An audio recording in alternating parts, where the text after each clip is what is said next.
Welcome to this episode of Disease du Jour on the topic of thrush and canker in horses with Dr. Craig Lesser of Rood and Riddle Equine Hospital in Kentucky. The Disease du Jour podcast is brought to you in 2022 by Merck Animal Health. Dr. Lesser is an AFA certified farrier. He graduated from Colorado State University College of Veterinary Medicine in 2015. Following the completion of an internship at Anokia Equine, he moved to Lexington to complete a podiatry fellowship at Rood and Riddle Equine Hospital and joined the practice as an associate. He is now a shareholder in the practice. Thank you, Dr. Lesser, for joining us today on Disease du Jour to talk about thrush and canker in horses. Thanks for having me. Well, let's start by talking about thrush. What is thrush and why should veterinarians be on the lookout for it? Yeah, thrush is something we commonly see in horses. It's an infection of either the central sulcus or the collateral sulci of the frog. Traditionally a bacterial infection, but occasionally it will have some fungal components. And a lot of horses have it, and it kind of goes undiagnosed and untreated until it becomes an issue. So as part of our regular exam, that's definitely something to look into, whether this horse has a deep central sulcus and maybe has an infection deep within that central sulcus that we probably should treat before it becomes a true issue. Now, is thrush something, you have a tendency to work on really nice horses. And it used to be the old wives' tale was, thrush only happens in horses that stand in muck and mud. And that's just really not true, is it? No, unfortunately, it's not. As much as it is environmental, part of it is conformational as well. So horses that aren't engaging their frogs, so some horses that have really club feet and deep central sulcus, they're more prone to developing thrush as well. And we'll see it in everything from top-end show horses to backyard horses. Okay. And when you see something or maybe the owner or the manager says, hey, something just doesn't look right or smell right in this horse's foot, how do you go about diagnosing thrush, or what gives you the idea when you're talking to an owner or manager, hey, this horse may have an issue? Is it lameness? Is it smell? Is it something goopy in the foot? What is it? Yeah, usually lameness thrush doesn't cause lameness for the most part until it's pretty severe. So when we first diagnose this, it's usually because the frog doesn't quite look right.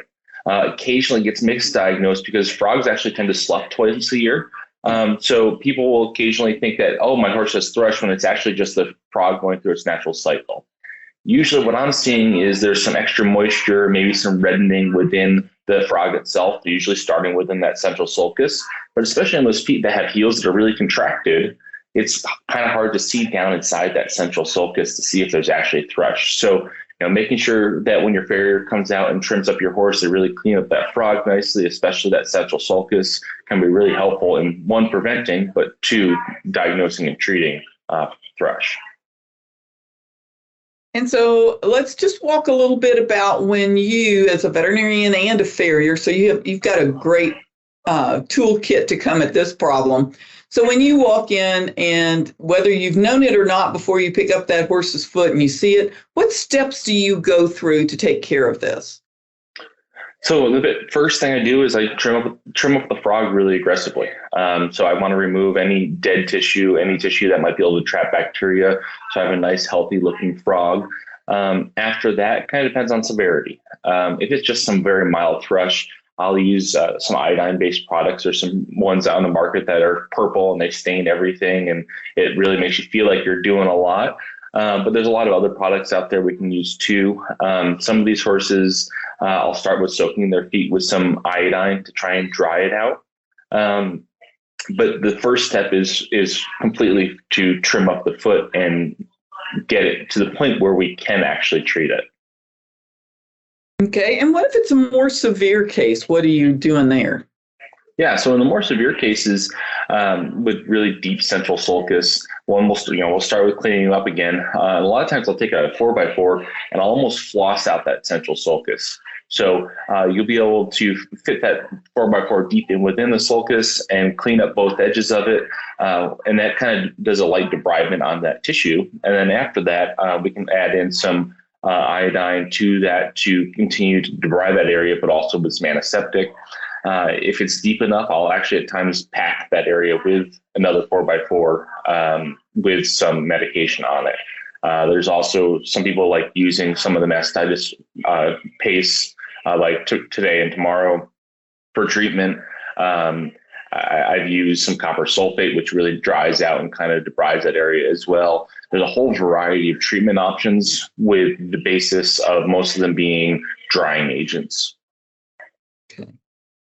And if you're not a farrier and you're a veterinarian and you see this issue, what is your instruction to the owner, or when you're talking directly to the farrier, what are you telling them about? Yeah, I usually talk directly to the farrier, and I would say, hey, like, we're just seeing some thrush here. Do you mind opening it up a little bit further next time? And then you look at the environment too, especially when you're discussing with the owner. That's a huge part of it, is these horses, if they're turned out in this big, beautiful field, but right by the gate, it's a mud hole. Discussing the owner, maybe we need to change some of these environmental things, because yes, your horse is in this nice dry field, but when it stands by the gate ready to come in for a few hours every day, they're standing in this mud hole. So there's definitely some things trimming wise you can talk to the farrier about, and a lot of your, especially good farriers, will have noticed it and been frustrated with it for a while. So then talking to the owner, trying to be an advocate for the horse and the farrier to the owner can be really helpful as well. What are some of the complications you might see from thrush? Yeah, so, it can continue to get worse. So we can have these frogs deteriorate to the point that they're sensitive, and then cause some lameness from there. That's usually the biggest thing that we see. I have had some horses that have had some bleeding from them, and just overall just continued infection. I have had one or two horses get a little cellulitis from them as well. So just further infection is always my biggest concern. And is there anything else about thrush either? And I loved your environmental tips. And, we had a little communication glitch on the internet while we were recording this. So I would like you to maybe go over some of the environmental things again. So when you're talking to owners and you look at the environment, you said you see a beautiful pasture and a big mud hole by the gate, or the water, or whatever it is where horses congregate. What might you, suggest as a veterinarian to the owners? Yeah, so a lot of horses like to congregate in certain areas, like you said. So they may have this nice dry field or a nice dry stall, but there might be a spot within it that gets wet. And unfortunately, that's usually where the horses tend to congregate. So bringing in some class size sand or just reworking those areas can be really helpful to get those horses out of that wet environment. Same thing with horses that have a pond in their field. Some horses just love playing in the pond, and then they play in the mud on the side of the pond.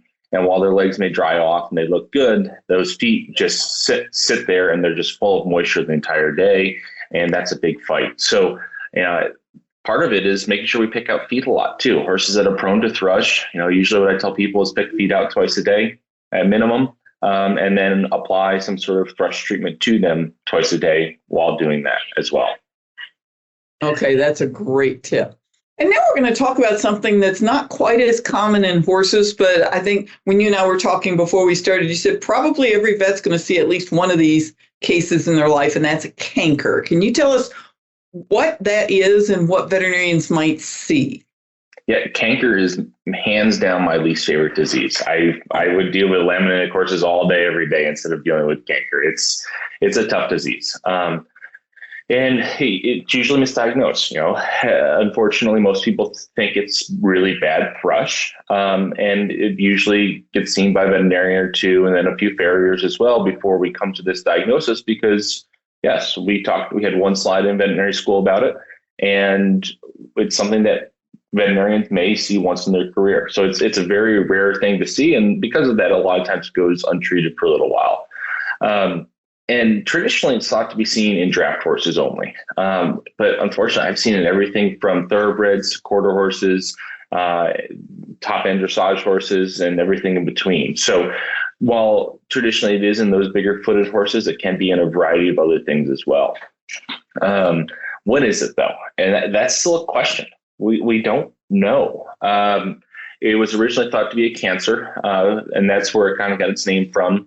But since then, there's been some research thinking that it might be caused by a viral infection from bovine. There's some people that think it's a mixed bacterial infection. And unfortunately, we don't have a great answer to the exact cause. So that's why we kind of shotgun treat it. And we have to be pretty aggressive with treatment.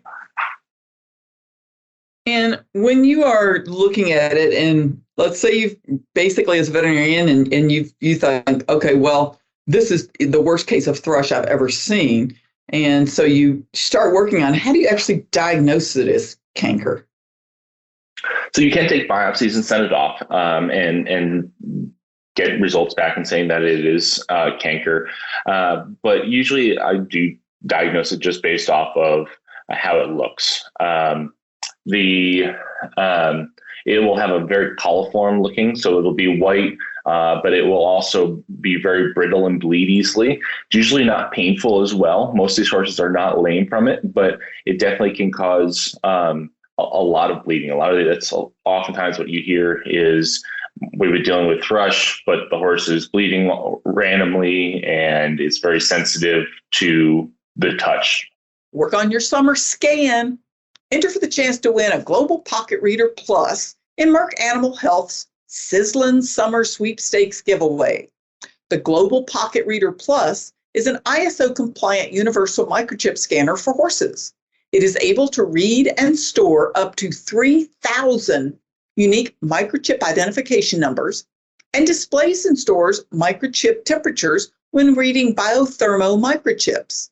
Enter before August 31, 2022 by going to www.merck-health-species/equine/summer-sweepstakes. And do they get lame from canker?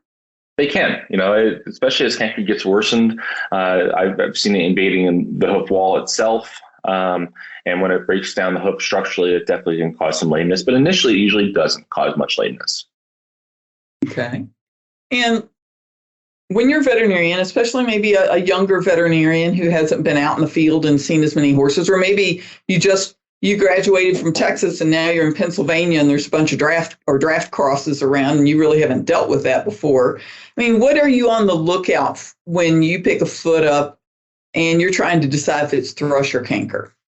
Now, I guess my biggest thing would be get used to using a hoof knife and clean up the frog a little bit and see what it looks like. Because if you kind of scratch on the frog a little bit with thrush, it's probably not going to bleed much, if at all. But if you just sort of bump into canker, usually it starts bleeding. And then the kind of white outer covering of it is usually a big sign of it as well. Once it gets dirty, it can necrose a little bit more and look a little bit different. But it's usually more of a proliferative disease than thrush, which is more of a necrotic disease. And is there anything that you would like to say as someone who is straddling the two professions of farrier and veterinarian, maybe a couple of words of advice on how to better work between the farriers and the veterinarians? I know you have a great working relationship with the farriers in your area. They all speak very highly of you. But how do you as a veterinarian help them work a little better with the farriers, or maybe get the farrier to pick up the phone or tell the owner, hey, you really should call the vet on this? Honestly, just being a resource, and that's, I live in a funky little world, I know, but being a resource for a farrier is why I've built a lot of my practice. Is they are now my larger referral base, because they've realized that I'm not going to throw them under the bus. I'm going to hopefully help them do a better job for these horses and their clients. And at the end of the day, they're still going to have the clients.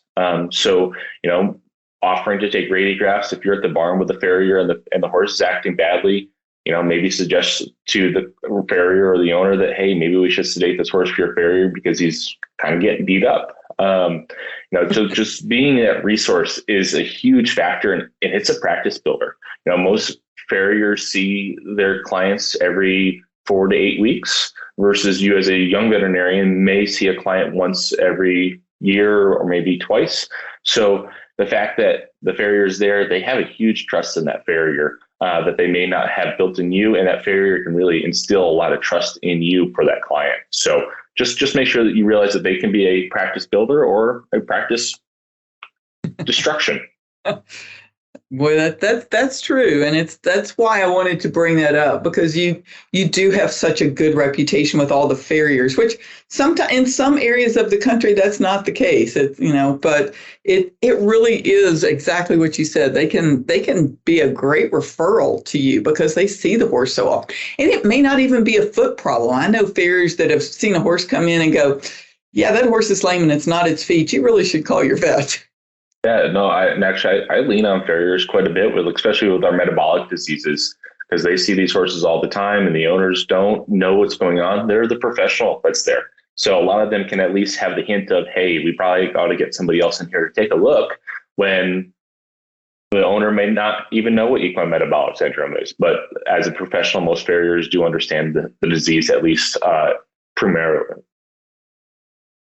Yeah, because a lot of times it will, these metabolic diseases will manifest in something in the feet.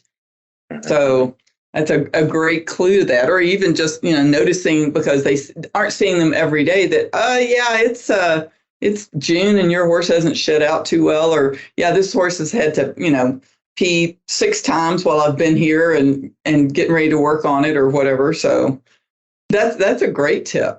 So, Dr. Lesser, do you have any final words for veterinarians or techs, or, as they're out in the field on either one of these diseases, thrush or canker? Well, both of them are very treatable diseases, but both of them also heavily rely on owner aftercare and compliance. If we do a canker debridement in the field and do whatever treatments we want to do, and then have the owners continue with bandage changes following up, honestly, my usual success rate is about 50%. Unfortunately, a lot of owners get tired of doing bandage changes and they start slipping on them, and then the canker ends up coming back worse or just as bad as it was before, if not worse. And then we're back to square one. So that's really frustrating, but from a very much lesser level, thrush is the same way. If owners don't keep up with aftercare, they're not going ahead and picking feet daily, thrush can come back pretty quickly as well. So both diseases really depend on aftercare. And I try to stress that pretty hard with owners on that first visit to make sure that they are keeping up with it, because otherwise we aren't going to be successful. And one last question, because I've heard this, the old timers will say, well, if one horse on the property has thrush, probably more horses have thrush. So they always thought it was contagious or infectious, but that's not really the case, is it? No, not anymore. We don't really think that anymore. Yes, there's a large environmental factor to it, but we'll see horses with it in just 1 foot in fields of 10 horses. Same thing with canker. Because of that, that's why we don't fully understand canker itself, is because horses could have it in 1 foot and no other horse in the field could have it, or a horse could have it in all 4 feet. So we don't quite understand that. Same thing with thrush. It doesn't seem like it's a disease that seems to transfer between horses at all. So I want to go back to one thing you mentioned earlier that I thought was a really good tip, was the conformation of the foot. When you said if they were a little clubby or the frogs were a little deep, that, that's something maybe the veterinarian should just notice and do a little extra check on that. Yeah, the conformation of the foot is something that we often avoid as veterinarians. There's lots of little subtle things in the foot that can tell us a lot about the rest of the horse, but also can indicate some issues that we might be seeing in the future. So when horses aren't engaged in the frog, just like any other muscle in the body, I guess, it atrophies. And when it atrophies, it's not as healthy. And when it's not as healthy, it's more prone to these infections. So a lot of these horses with frogs that are retracted into the foot, a lot of them will have some thrush associated with them. And no matter how many topicals we put on them, until they're re-engaged, we often struggle to get that thrush under control. Okay. And is there any last words that you have? I know we've kind of done this before, but we keep coming up with some great things that you want to add about this. Yeah, as a veterinarian, don't be afraid to use your farriers as resources. You'd be amazed what the professional farriers in your areas know and what they can help you with and make you look like a rock star as well. So if you're running into some of these difficult cases, definitely have a few farriers you like to work with and work well with you that can help you out with them, because they may have seen this before and you may not have. Well, that's a great piece of advice, Dr. Lesser. And thank you so much for joining me on this episode of Disease du Jour. And we want to thank our listeners for joining us today, and a special thanks to our 2022 sponsor, Merck Animal Health. We invite you to listen and rate past episodes of Disease du Jour on your favorite podcast network. And if you have any questions or suggestions, send an email to me at kbrown, that's the letter K Brown, at equinenetwork.com.